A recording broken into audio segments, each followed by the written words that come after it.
ici le 2005.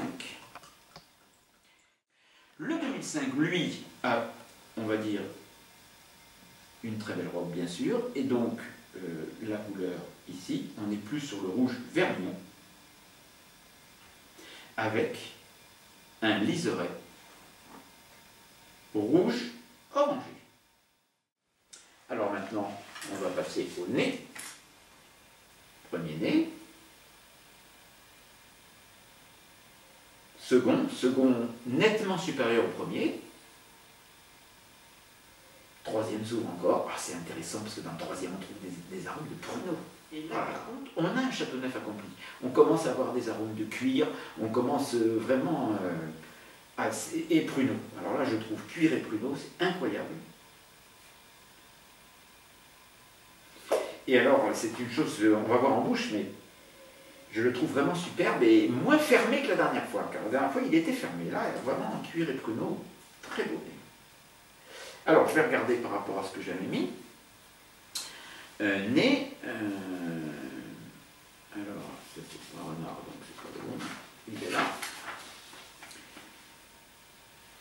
Bien, alors, nez, belle expression typée de Châteauneuf avec beaucoup d'épices, caractéristiques du cépage Grenache. Donc ça, c'est exactement toujours la même chose. Nez ouvert avec beaucoup de finesse, nous sommes toujours d'accord. Beaucoup de fleurs de la garrigue, des épices aromatiques. Les arômes de vieillissement cuir sont encore très discrets. Ben, je trouve qu'ils le sont moins. Voilà, donc il y a une évolution là. Cuir et pruneau, donc c'est nouveau ça, et belle évolution.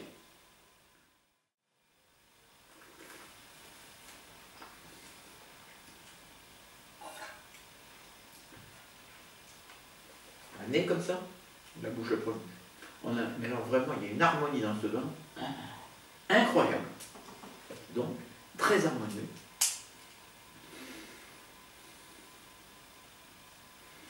Eh bien, elle est ouverte alors qu'il était fermé la dernière fois. C'est incroyable. Alors, il se présente parfaitement.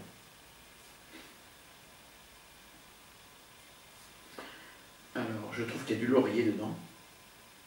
Il y a du cuir, ce qui montre un petit peu le vieillissement.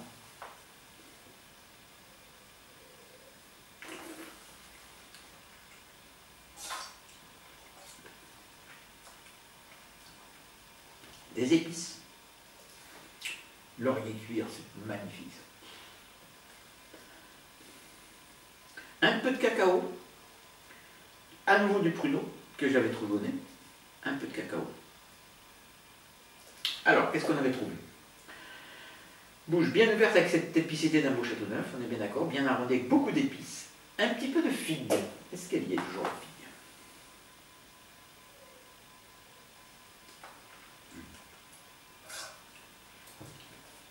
C'est de la figue séchée. On est d'accord. Figue séchée, vous voyez, comme quoi on ne peut pas tout voir du premier coup. Un petit peu de figue, beaucoup de laurier, absolument. Aussi du cacao, le tout avec une belle harmonie. Alors je vais rajouter pruneau cette fois-ci. Ce vin a tendance à se refermer depuis novembre 2011. Il était à nouveau aussi fermé en avril 2012. Et là, il se trouve, là, il est parfait. Alors là, 19 sur 20. Hein. J'ai mis 17 plus au premier. Je mets 19 à celui-là. Ça, c'est aujourd'hui, c'est un rêve. Voilà. Si jamais vous avez une 2005 dans votre cave, il faut y aller. Alors maintenant, les Caudalie. On y va.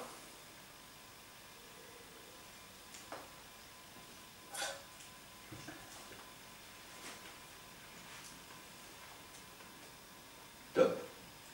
1, 2, 3, 4, 5, 6, toujours très long, 7, toujours 8, 9, 10, 11, 12, 13, 14, 15, 16, 17, 18, 19, 20.